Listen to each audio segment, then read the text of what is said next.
Hello everyone, this is Wonder Recapped. Today we bring you the movie, D-War.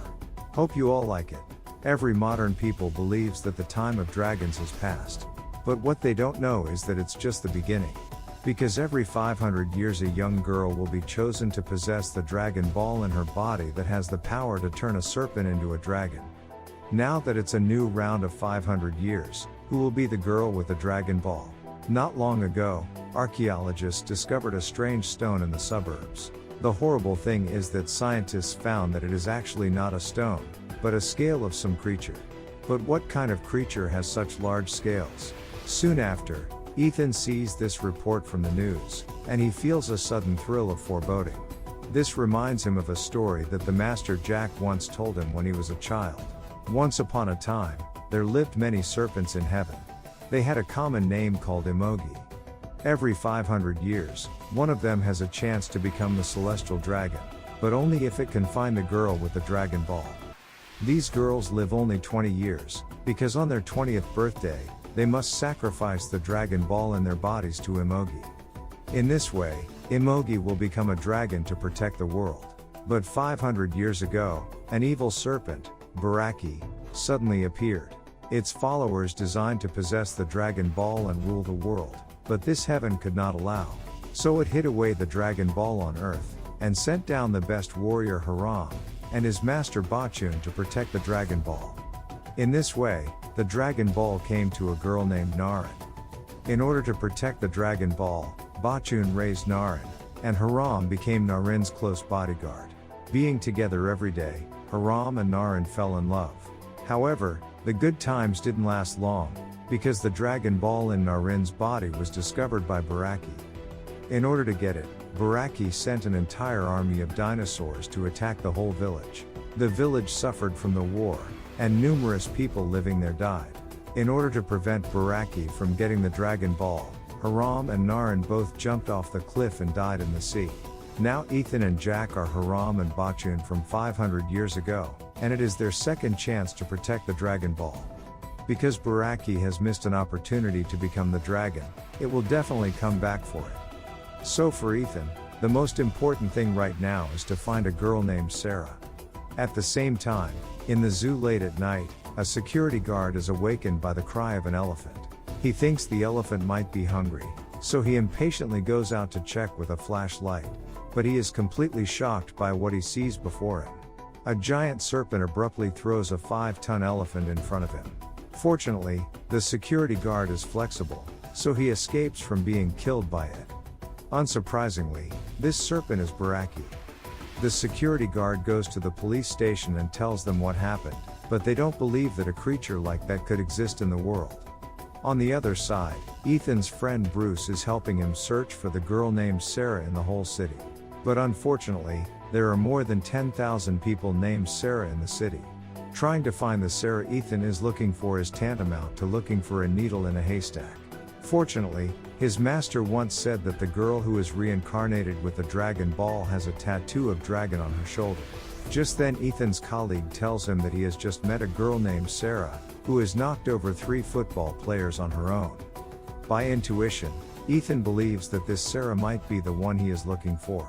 At the same time, Baraki comes to near Sarah's house. Ethan's intuition is right. This Sarah is the one he is looking for. But Sarah has already been admitted to the hospital because of her dragon tattoo. She always has nightmares, and she can't sleep all night because of the pain caused by her dragon tattoo. Now Sarah's best friend is packing clothes for her at her apartment and preparing to visit her in the hospital the next day. After hearing the noise outside the door, she goes out to check. But unexpectedly, Baraki bites her with its huge mouth and kills her. Probably it smelled Sarah's scent on her and mistook her for Sarah. Early the next morning, Ethan rushes to the scene immediately after receiving the news. He learns that Sarah is in the hospital from her neighbor's mouth.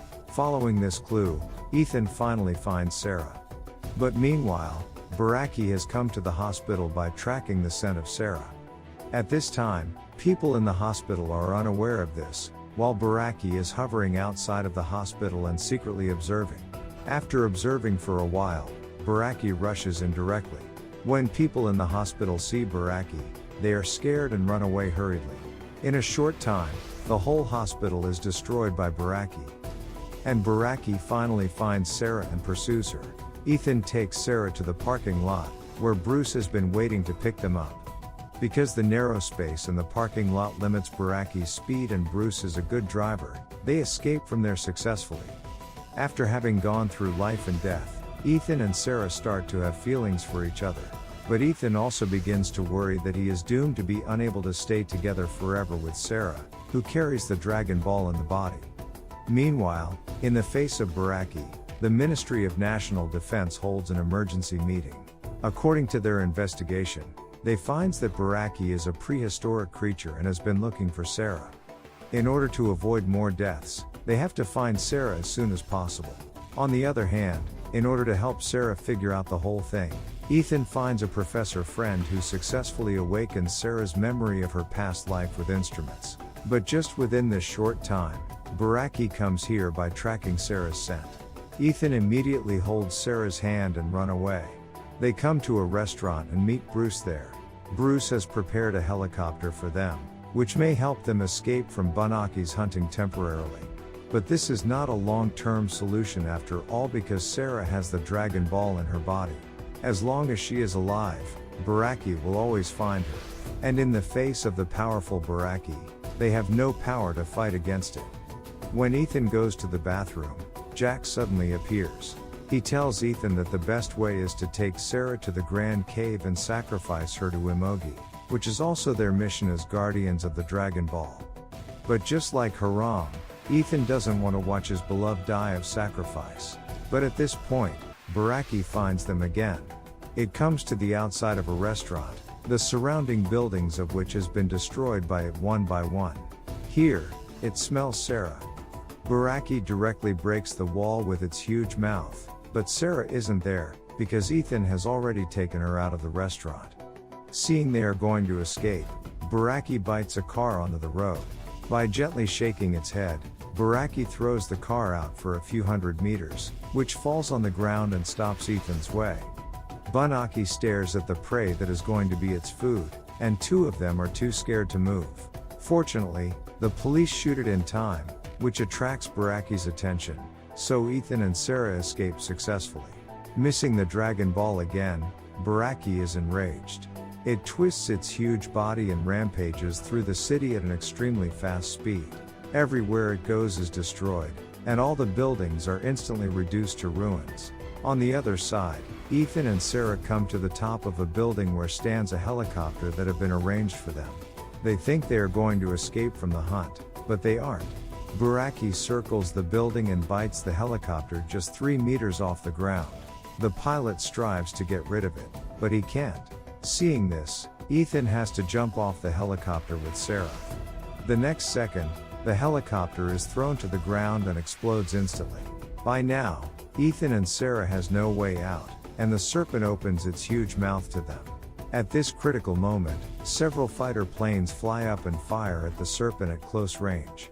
Baraki tries to fight back, but the pilots fire missiles on it directly. Under this fierce offensive, Baraki is defeated and falls heavily to the ground. They think Baraki will retreat under this situation, but the terrible thing has just begun. With Baraki screaming at the sky, countless pterosaurs fly towards them from the distance. The dinosaur army that swept the whole village 500 years ago reappears. Seeing that the situation is out of control, the government has to dispatch a large number of troops. What they didn't expect, however, is that these pterosaurs can spit out fireballs. Those beasts are also equipped with powerful missiles on their backs. In the face of such powerful ancient creatures, even hard tanks cannot stop them, and all tanks are blown into pieces. In a short time, the whole city is completely destroyed. Meanwhile, Ethan and Sarah are found by the FBI. They are taken to a temporarily safe place, but a guy from the FBI, Frank, decides to kill Sarah. Because FBI has a department that studies supernatural phenomena, they already know everything about the Dragon Ball. Frank believes that all this can only be solved if Sarah dies. Even if Baraki does not die, it will be 500 years later when it comes back again. The most important thing he needs to do at this moment is to ensure the safety of their city. Then, Frank takes out his gun and prepares to kill Sarah. Just at this critical moment, Frank's colleague shoots and kills him, because he knows that only Sarah can completely end all this, so she cannot die. In this way, Ethan and Sarah drive away to the remote countryside. Sarah is unhappy all the way until Ethan asks her and he realizes that it is Sarah's 20th birthday. Just as they finish speaking, Baraki and his army catch up with them. The car rolls over when it is hit by a fireball, causing Ethan and Sarah both pass out. When they wake up again, they find that they have been caught into Baraki's lair. Sarah is tied to the altar. Baraki opens its huge mouth and is ready to eat Sarah at any time. Just then, the pendant on Ethan's chest suddenly flushes red light and bursts into a huge energy. Then, a white light comes from the sky and goes straight into Ethan's chest. An amazing force burst out instantly, and thousands of dinosaur armies are reduced to ashes within a second. Baraki is also stunned by this powerful force. However, after a while, Baraki is awake. When it regains consciousness, it opens its mouth towards Sarah. Just then, a white serpent suddenly appears in the sky and saves Sarah in time. It is the good Emogi who represents justice. Emogi grabs Baraki and throws it away directly. Baraki is completely furious. It bites Emogi's neck and smashes it to the ground. When the priest climbs a foot, the devil climbs 10. Looking at Emogi, who is seriously injured, Sarah decides to face her fate directly. She stands in front of Baraki and takes out the Dragon Ball in her body. Just as Baraki is about to swallow the Dragon Ball, Sarah suddenly waves her hand and sends the Dragon Ball into Emogi's mouth.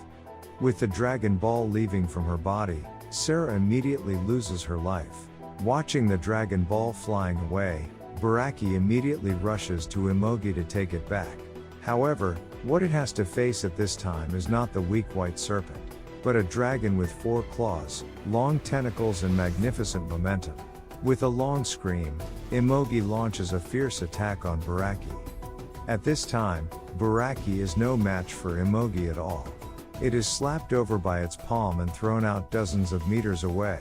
Emogi flies to the top of the building, and then with a roar, Baraki seizes the opportunity and bites it tightly. The angry Emogi throws Baraki to the ground. Then, it spits out a fireball from its mouth and hits Baraki's body directly. After a cry, Baraki is gradually burned into ashes. This long war finally subsides, and Sarah sacrifices her life for giving the Dragon Ball. At the end of the movie, Sarah turns into a blue light and flies into the sky with Emogi. For the next 500 years, she will guard her beloved land together with Emogi. Ethan will stay on Earth until he is reincarnated again and finds the next Dragon Ball girl. Okay, that's all for today's movie. If you enjoy this, don't forget to subscribe. I'll see you next time. Bye.